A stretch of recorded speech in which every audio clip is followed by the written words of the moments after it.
No âmago do século XVII, quando a Europa se encontrava em turbulência religiosa, guerras confessionais e um espírito de dogmatismo sufocante, surgiu uma figura improvável e extraordinária que viria a moldar, com suas visões místicas, o pensamento espiritual de inúmeras gerações futuras. Seu nome era Jacob Boehme, um humilde sapateiro da pequena cidade de Görlitz, na atual Alemanha. Nascido em 1575, em uma época marcada pelo rigor luterano e pela crescente tensão entre ciência e religião, Boehme emergiu como um farol de sabedoria espiritual, não por suas credenciais acadêmicas, mas por sua profunda experiência direta com o divino. A vida de Jacob Boehme poderia facilmente passar despercebida nos anais da história não fossem suas visões arrebatadoras, que lhe concederam uma compreensão singular sobre os mistérios do cosmos, da alma e de Deus. Aos olhos do mundo, era um simples artesão, mas, em seu íntimo, Boehme era um visionário, um profeta, um intérprete do invisível.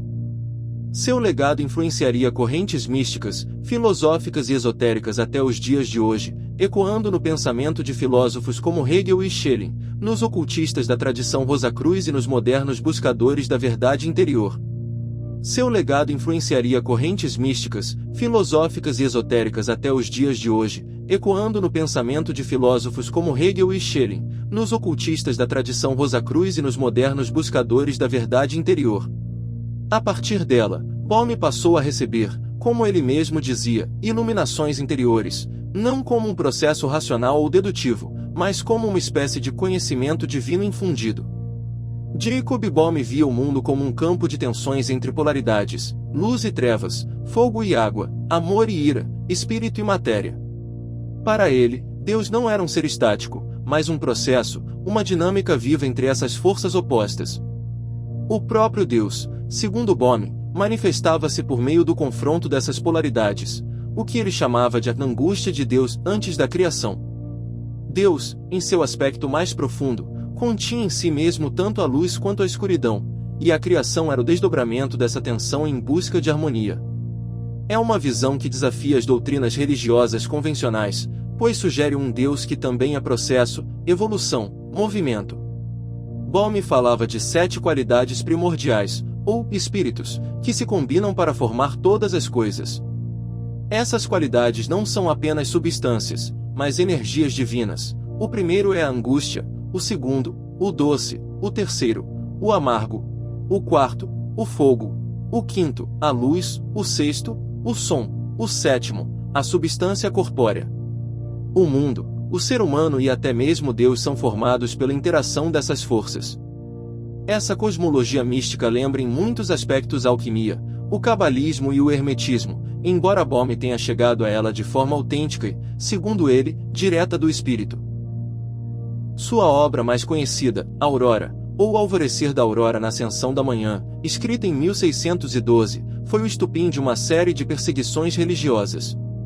Embora o texto tenha sido inicialmente mantido em segredo, sua circulação entre amigos e estudiosos despertou a ira das autoridades eclesiásticas.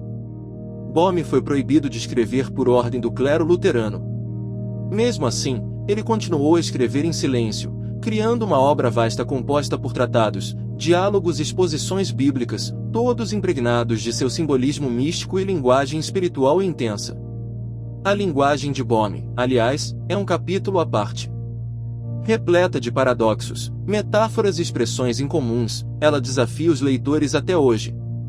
Ele falava de espíritos no fogo, luz nas trevas, o nascimento de Deus em si mesmo, o fogo que queima sem consumir.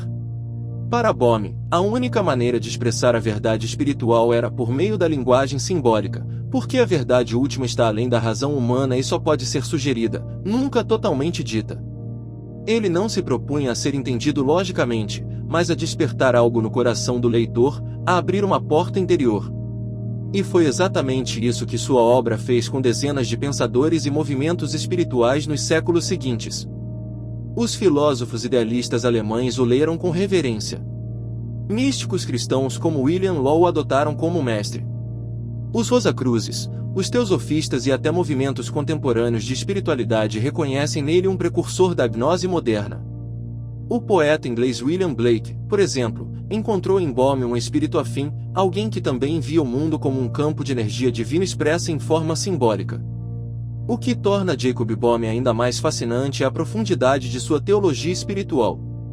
Para ele, a queda do homem não era um castigo arbitrário, mas parte de um plano mais profundo de Deus, que desejava criar seres capazes de amar livremente. O mal, portanto, não é um erro na criação, mas uma condição necessária para a liberdade e, por consequência, para o amor. Só existe amor verdadeiro onde há liberdade de não amar. Essa visão profundamente madura do mal e da dor o coloca muito além do seu tempo e o torna atual até hoje. Bohme também falava do Cristo interior como chave da redenção. Para ele, o Cristo não era apenas o Jesus histórico, mas uma presença cósmica que habita o interior de cada ser humano e que pode ser despertada através da purificação interior, do sofrimento consciente da entrega à luz divina. A crucificação, a ressurreição e a ascensão eram, para ele, símbolos de um processo que todo ser humano pode, e deve, realizar dentro de si. A salvação não está fora, mas dentro. Não é um prêmio, mas uma metamorfose espiritual.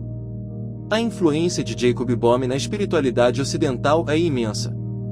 Ele é considerado por muitos como o pai da teosofia cristã, título cunhado muito antes da fundação da Sociedade Teosófica no século XIX. A ideia de que o ser humano pode conhecer Deus diretamente, sem intermediários, é central em seu pensamento. Para ele, cada alma é um microcosmo do universo, e a jornada espiritual é a reconexão com a centelha divina adormecida dentro de nós. Mesmo com todo o seu misticismo, Bohme nunca rejeitou a prática cristã tradicional.